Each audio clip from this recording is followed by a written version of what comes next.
بعد ایک بار پھر سے پروگرام میں ہم آپ کو خوش آمدید کہیں گے۔ کلاسز صاحب میں کچھ بات کرنا چاہوں گی ان پاکستانیوں کی جنہیں ملک بدر کیا گیا سعودی عرب سے۔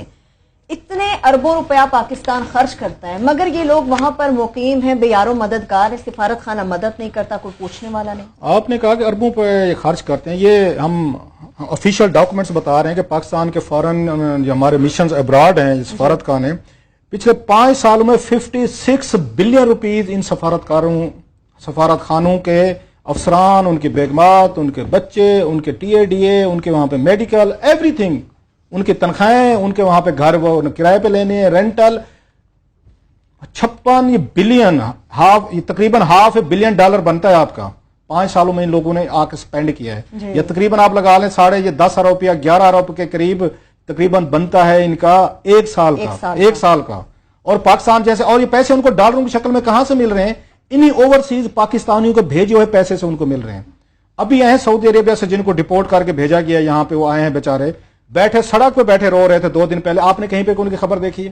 کوئی میڈیا نے اس کو ٹیک اپ کیا ہو، کسی چینل نے اس کو ٹیک اپ کیا ہو؟ ہماری پرائرٹیز ہی نہیں رہی کہ جو غریب بیچارے یہاں سے جاتے ہیں دیہاتوں سے، اپنی کوئی ماں کا، بہن کا، بیوی کا زیور بیچ کے، کسی کوئی ایجنٹ کو پیسے دے کے۔ اچھا، یہ وہ لوگ ہیں جو غیر قانونی طور پر نہیں گئے تھے وہاں پہ آئل کمپنیاں بند ہوئی ہیں، تیل کی ان کی ڈرلنگ یا تیل کی سیل ان کی کم ہوئی، جو کرائسس آیا تھا اس کے بعد بہت ساروں کو تنخواہیں نہیں ملی وہاں پہ۔ یہ وہ کہتے ہیں ہمارے پاس وہ کھانے پینے کے پیسے تک نہیں تھے، ہمارے وہاں پہ ہمارے کولیگز بیمار ہوئے، ہم نے چندے کر کے ان کے علاج کروائے ہیں، سفارت خانوں نے کوئی مدد نہیں کی، چندہ اکٹھا کر کے بیمار ساتھیوں کا علاج کیا، نوکری سے نکالے گئے پاکستانی یہ سڑک پہ بیٹھے تھے، کوئی ہمارے پاس ہماری پرائرٹیز میں نہیں ہے۔ یہ ذرا دیکھتے ہیں جو ریمیٹنسز 18 ارب ڈالر پاکستان کو بھیج رہے ہیں بیرون ملک پاکستانی، ذرا ہمارا ٹریٹمنٹ دیکھیں ان کے ساتھ کیا ہو رہا ہے۔ اور وہ کہتے ہیں پاکستانی سفارت خانہ ہمارا فون نہیں اٹھاتا، یہ سعودی عربیہ سے جو پاکستانی آئے ہیں، کوئی مطلب ہمارے اندر وہ خواجہ آصف ٹھیک کہتے، کوئی شرم حیا نہیں رہے گی ہمارے اندر، ہماری اس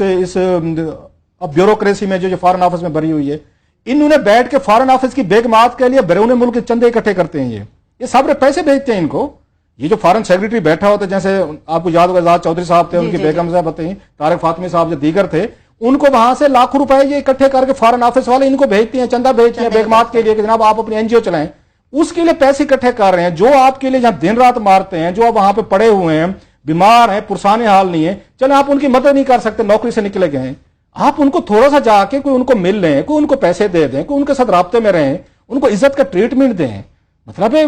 اگر میرے لیے جو بڑی ایک اس کی سیڈ سٹوری ہے کہ سڑک پہ بیٹھے ہوئے تھے، رو رہے تھے سارے، احتجاج کر رہے تھے، اور کہیں قومی اسمبلی میں، سینٹ میں نہیں ملا، جن لوگوں کی وجہ سے ملک چل رہا ہے سر عامر صاحب، کہ 18 ارب ڈالر آپ کو سالانہ یہ بھیج رہے ہیں، اور فکر تو دیکھیں کتنے لوگ پاکستان کے ان کے ڈپورٹ ہوئے، پتہ کیا جواب دیں گے؟ غیر قانونی تھے، مان لیا غیر قانونی تھے۔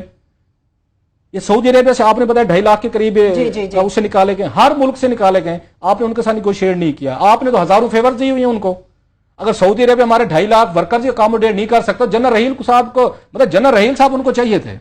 پاکستانی فوج چاہیے جو جا کے سعودی عربیہ میں یمن کے خلاف لڑے یا باقیوں کے خلاف لڑے، لیکن پاکستانی ورکر 2.5 لاکھ آپ اس کو اکاموڈیٹ کرنے کو تیار نہیں ہے، ان کو یہاں سے چھتر مار کے نکالو، جیلوں میں ڈالو۔ یہ آپ کی پالیسی، اپنی ذات کے لیے تو قطر سے آپ لیٹر لے آتے ہیں، اپنی ذات کے لیے تو آپ کو یہاں $1 بلین تحفہ پہ مل جاتا ہے، ان کے لیے کیا کیا ہے آپ نے؟ یہ مجھے فارن آفس سے بھی پوچھنا ہے، ان کی جو زکوٹا جنوں کی بیوروکریسی بھری ہوئی ہے، مجھے نواز شریف صاحب پوچھنا ہے۔ ذاتی طور پہ آپ سارے کام لے لیتے ہیں، لیکن ان ورکرز کے لیے ماریں کھا کے، مجھے تو ان کو روتے دیکھ کے سڑک پہ بیٹھ کے، اور عامر صاحب نہ میڈیا جاتا ہے ان کے پاس، نہ سیاستدان جاتا ہے، نہ بابو جاتا ہے، نہ زکوٹے جاتے ہیں، اور میاں صاحب وہاں پہ کہانیاں سنا رہے ہیں کہ جناب کہ کسان بھی خوشحال ہے اور ملک جو ہے نا وہ ترقی کے زینے پہ پہنچ گیا۔ یہ ذرا ڈیٹا پڑھ لیں، جو جناب یہ ڈیٹا ہے آپ صحیح ہے، ٹھیک ہے، معاملہ اپنی ذات کا ہو عامر صاحب تبھی تو بات ہوتی ہے، ورنہ عام پبلک ورکر بیچارہ جو بیرون ملک جاتا ہے اس کو کون پوچھنے والا؟ ہم مجبور ہو گئے ہیں اس کو ٹیک اپ کرنے میں، ہمیں اتنی زیادہ ڈانٹ آتی ہے، اتنی ویڈیوز آتی ہیں، اور ایسی بیچاروں کی حالت ہوتی ہے کہ دل دہل جاتا ہے۔ اور جو لوگ ہم یہاں سے حج کرنے جاتے ہیں، عمرہ کرنے جاتے ہیں، میں سمجھتا ہوں کہ یہ اتنا ہی بڑا ثواب کا کام ہے کہ وہ جو پاکستانی وہاں پہ دھکے کھا رہے ہیں، اور ان کی بھی کوئی امداد کر دی جائے، کیونکہ حکومت نہیں کر رہی ہے۔ یاد رہے کہ اس طرح صاحب نے کہا یہ 19 ارب روپیہ ڈالرز جو ہے نا، جو ریمیٹنسز تفصیلات آتی ہیں 18 18-19 کے درمیان وہ کرتا رہتا ہے۔